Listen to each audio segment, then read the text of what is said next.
अयोध्या की वापसी भगवान राम की महत्वपूर्ण घटना है जो रामायण में विशेष महत्व रखती है। भगवान राम की वनवास, उनके साहसिक कार्यों और राक्षस राजा रावण के खिलाफ युद्ध के बाद यह महान पल आता है जब वे अयोध्या में वापसी करते हैं और उन्हें अयोध्या के राजगद्दी पर अधिकार स्थापित होता है। 14 साल की वनवास के बाद भगवान राम, उनकी वफादार पत्नी सीता और उनके निष्ठावान भाई लक्ष्मण अयोध्या की ओर अपनी यात्रा शुरू करते हैं। उनके आने की खबर जैसे तेजी से फैलती है और अयोध्या के लोग, जो अपने प्रिय राजकुमार की वापसी का इंतजार कर रहे हैं, बड़ी उत्सुकता के साथ आनंदित होते हैं। जब भगवान राम, सीता और लक्ष्मण अयोध्या के करीब आते हैं तो उन्हें उत्साही नागरिकों की एक बहुसंख्यक भीड़ स्वागत करती है, जो सड़कों पर खड़ी होती है, झंडे हिलाती है और फूलों से उन्हें सिरमाला बांधती है।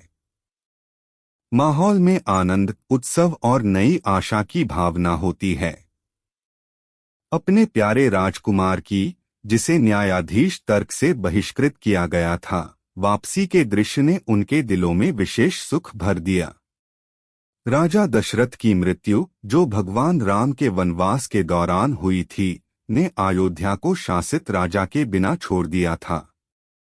भरत, भगवान राम के छोटे भाई, ने उनके अनुपस्थिति में राज्य का प्रशासन किया था और उनकी वापसी तक राज्य को संरक्षण दिया था। भरत हमेशा से भगवान राम के प्रति वफादार रहा है और उन्होंने अपने भाई के लौटने की आशा में राज्य की प्रशासनिक कर्तव्य निभाई थी। भरत, मंत्रिमंडल और अयोध्या के लोग भगवान राम के आगमन की बेताबी से प्रतीक्षा कर रहे थे।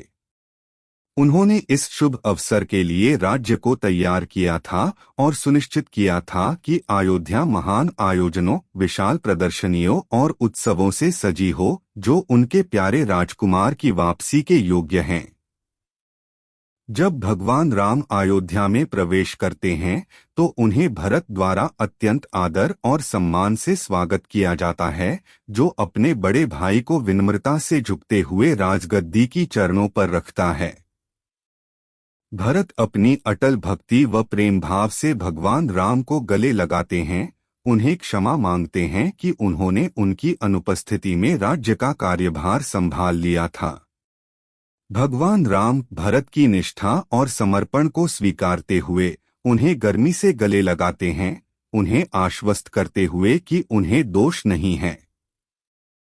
अयोध्या की सड़कों पर खड़ी भीड़ की गाने, नाचे और ढोल की धुन के साथ भगवान राम का प्रवेश प्राप्त होता है, जबकि उनके वफादार अनुयायी और शुभचिंतक उनके साथ चलते हैं।